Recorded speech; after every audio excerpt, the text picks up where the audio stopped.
আসছে আমাদের নেতা, যার অপেক্ষায়, যার মাধ্যমে এই দেশের মানুষজন আমরা বুক ফুলিয়ে চলতে পারবো, এটার অপেক্ষায় আছে।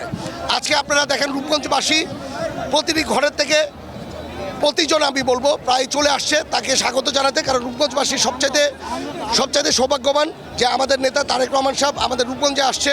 আরও ভাগ্যবান যে এখানে লাখে লাখ লোক, সারা বাংলাদেশের লোক রূপগঞ্জে আসতেছে।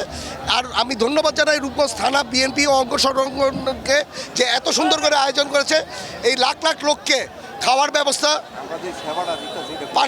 পানির ব্যবস্থা, তারপর আপনার চিকিৎসার ব্যবস্থা, আপনি দেখেন এইখানে টয়লেটের ফেসিলিটিস, অ্যাম্বুলেন্সের ফেসিলিটিস সব কিছু ওনারা করেছে। এর জন্য আপনাকে সকলে মিলে ওদেরকে ধন্যবাদ জানাই। আরও ধন্যবাদ জানাই যে রূপগঞ্জ থেকে প্রায় লাখের উপরে লোক নিয়ে আমরা ইনশাল্লাহ এই মিছিলটা অ্যাটেন্ড করব। এর জন্য রূপগঞ্জবাসীর পক্ষ থেকে, আমার পক্ষ থেকে রূপগঞ্জবাসীকে সকলকে আমি ধন্যবাদ জানাই। ধন্যবাদ সকলকে।